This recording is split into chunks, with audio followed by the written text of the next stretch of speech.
जहां पंडित जी को इसलिए भी याद किएगा, अनेक बातों के लिए याद करेगा, लेकिन हम जरूर याद करेंगे इसी सदन में पंडित नेहरू का at the stroke of midnight की गूंज हम सबको प्रेरित करती रहेगी। और इसी सदन में अटल जी ने कहा था, वो शब्द आज भी गूंज रहे हैं इस सदन में, सरकारें आएगी जाएगी, पार्टियां बनेगी बिगड़ेगी, लेकिन ये देश रहना चाहिए।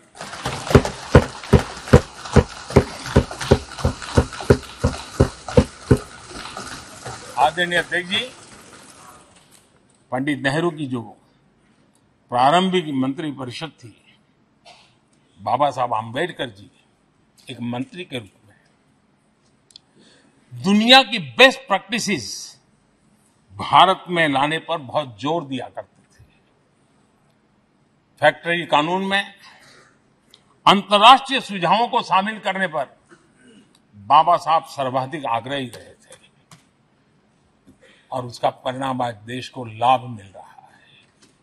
बाबा साहब आम्बेडकर ने देश को नेहरू जी की सरकार में वाटर पॉलिसी दी थी और उस वाटर पॉलिसी बनाने में बाबा साहब आम्बेडकर की बहुत बड़ी भूमिका रही थी। आदरणीय अध्यक्ष जी,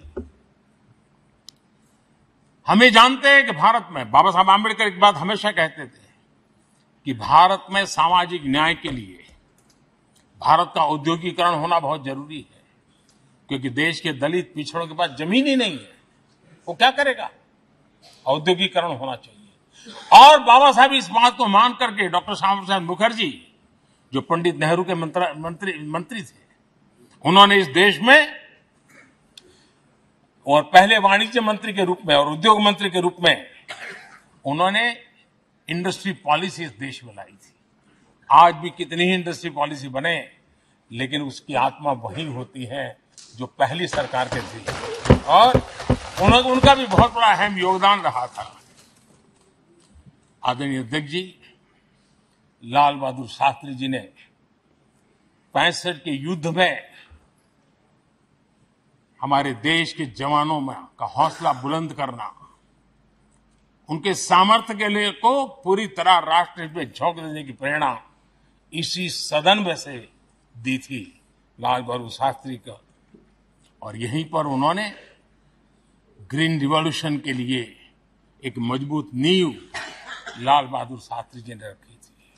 आदरणीय अध्यक्ष जी, बांग्लादेश की मुक्ति का आंदोलन और उसका समर्थन भी इसी सदन ने इंदिरा गांधी के नेतृत्व में किया था। इसी सदन ने इमरजेंसी में लोकतंत्र पर होता हुआ हमला भी देखा था, और इसी सदन ने भारत के लोगों की ताकत को एहसास कराते हुए मजबूत लोकतंत्र की वापसी भी इसी सदन ने देखी थी। वो राष्ट्रीय संकल्प भी देखा था, ये सामर्थ्य भी देखा था। आदरणीय अध्यक्ष जी, ये सदन इस बात का हमेशा ऋणी रहेगा, क्योंकि इसी सदन में हमारे पूर्व प्रधानमंत्री चरण सिंह जी ने ग्रामीण मंत्रालय का गठन किया था, रूरल डेवलपमेंट मिनिस्ट्री। इसी सदन में मतदान की उम्र 21 से 18 करने का निर्णय हुआ था और देश की युवा पीढ़ी को इसका योगदान देने के लिए प्रेरित किया गया, उत्साहित किया गया था। हमारे देश ने गठबंधनों की सरकारें देखी, पीपी सिंह जी हो, चंद्रशेखर जी, और बाद में एक सिलसिला चला।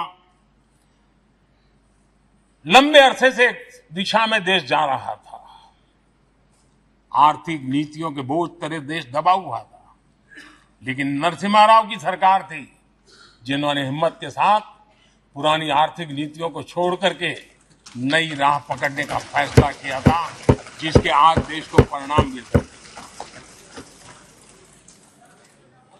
अटल बिहारी वाजपेयी जी का सरकार भी हमने इसी सदन ने देखी। सर्व शिक्षा अभियान देश में आज वो महत्वपूर्ण बन गया है। आदिवासी कार्यालय मंत्रालय अटल जी ने बनाया, नॉर्थ ईस्ट का मंत्रालय अटल जी ने बनाया, न्यूक्लियर टेस्ट भारत के सामर्थ्य का परिचायक बन गया।